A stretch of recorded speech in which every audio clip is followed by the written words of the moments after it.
911, what's your emergency? An emergency spilled about a Fifth Ward parking lot. A dice game believed the beginning of what would be Earl Perry's final moments. A dice game, the focal point of one deadly dilemma.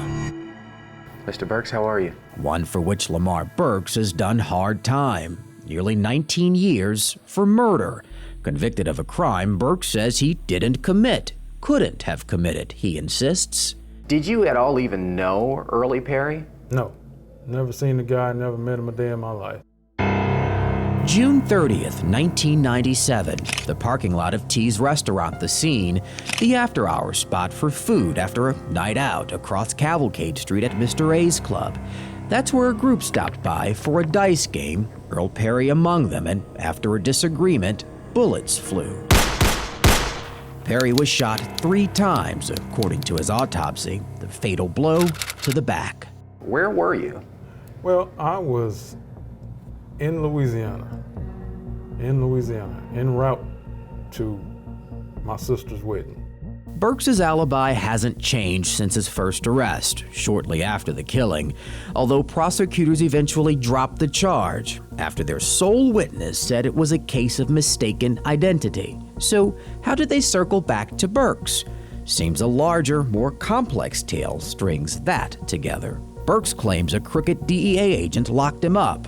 Now others who say they were there that early morning support his claims. Had you heard of Chad Scott and Jack Schumacher prior to your case?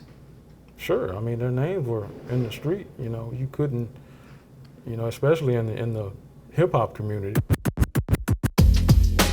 In the 1990s, the hip-hop community thrived in Houston, and none moved the needle more than Rap-A-Lot Records.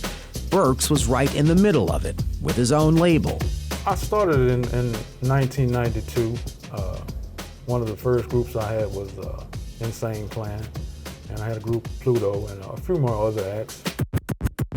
The DEA, including one of their big guys, Chad Scott, took note of that scene, made arrests too. These agents, they were out of control. They were just, it's heartbreaking, it's frightening, and I'm glad that they've been taken off the street. These days, Agent Chad Scott finds himself on house arrest. A jury in New Orleans convicted him last month on 7 counts.